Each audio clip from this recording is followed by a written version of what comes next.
Welcome to part 4 of vacation rentals. This one's titled Financing the Home. Okay, unless you are super rich and you have lots of cash, you are probably going to have to get a loan. Okay, and so knowing how to finance that home is very important. One of the nice things about vacation rentals is you can typically buy it as a second home. Okay, the benefits of doing it as a second home is you can typically put 10% down versus say 20% down as an investment property. Okay. The interest rates are going to be a little bit better. However, Fannie and Freddie actually recently caught on to what everybody's doing with vacation rentals, and so there is a surcharge on, an extra hit to the rate essentially on second homes. So the rates aren't really as good as they used to be on second homes. But again, the benefit of doing less down. Okay, so you can do it that way, and obviously again that saves you more money, right? Another way to do it is instead of a second home is you can do it as an investment property.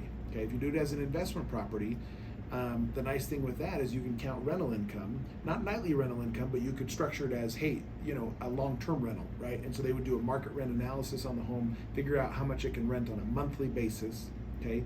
And then that can go into your income to help you qualify for that home. So if you're trying to build a really big home or buy a very big home, or it's just maybe out of your reach income-wise on your own, especially as a second home, doing it as an investment property might be a better idea, because again, you can get into that home with still putting 20% down, but rental income can help you qualify. So if your income's not as much and you need a little bit of help, that might be a great idea to do it that way. Okay. Another thing to think about when financing is, what term do you want to do? Do you want to do a 30-year? Do you want to do a 15-year?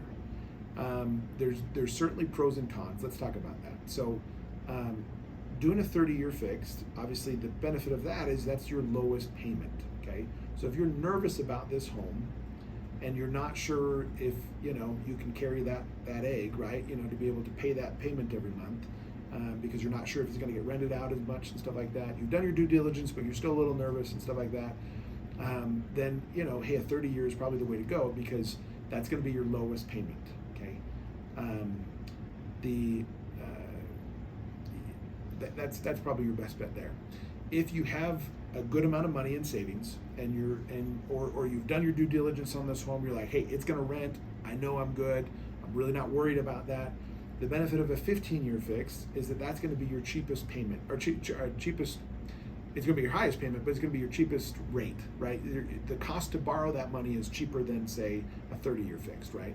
So if you're just going for pure dollar, pure cost, that's probably your best bet, is to do a 15-year fixed, because that'll save you the most money on interest. Continuing on with financing, one of the things to keep in mind is that furniture, again, if you buy an existing home that is furnished, well, hey, great, you're good. But if you're buying a home that wasn't a nightly rental before, the sellers won't give you any furniture. Or if you're building a home and obviously there's no furniture there, furniture is something you're going to have to think about.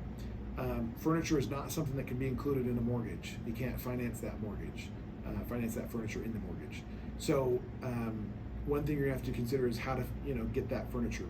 So I just bring this up as part of this part because I want you to be thinking, as far as money goes, things that you need to buy a house would be, number one, your down payment. Okay, so the 10 to 20% down, and just to give you a sweet spot, if you can do 25% down, that's kind of your cheapest way to borrow, is 25% down. Okay, on both a 15-year and a 30-year. So that gets you kind of the best rate. So if you can do 25% down, great. Again, if cash is great and it's easy and stuff like that.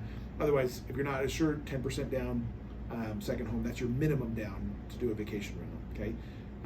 But as far as other things you're going to need for cash, it's going to be furniture, and depending on the size of your home, that's going to cost you anywhere from, for a smaller home maybe $30,000, for a larger home up to $60,000. I mean, it gets kind of expensive, right?